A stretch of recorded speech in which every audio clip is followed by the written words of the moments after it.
question this week, and I'm going to go over feet alignment and alignment of your legs from your feet all the way up to your hips during a kettlebell swing. Because a common thing that can happen is you develop knee pain after doing multiple swings and you're not sure why, because this is not necessarily a squat dominant exercise, or I'm not doing lunges, why am I still having knee pain?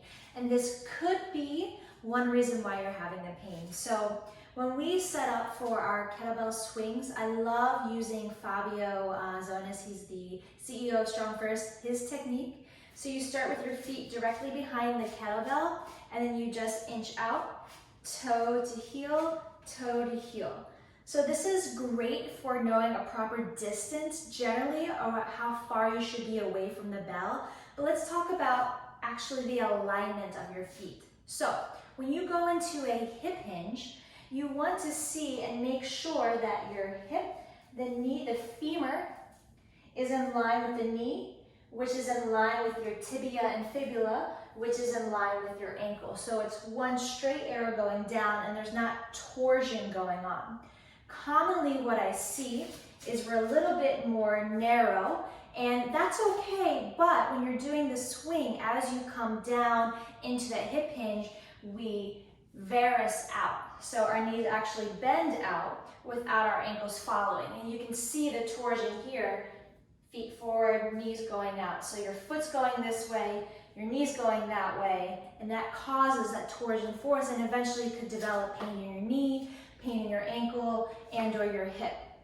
So I know this so well because every time that I retest for my level 1 skills, Brett Jones is usually my grader, and he gets me all the time here. So it's a humbling reminder, and I do this for you guys, to make sure that the joints are aligned. Because if you can imagine stacked moving joints, especially with the knee, it's a hinge joint. So it doesn't really have much range. It has a little bit, but doesn't have much torsion forces, and it's not meant to do that, okay?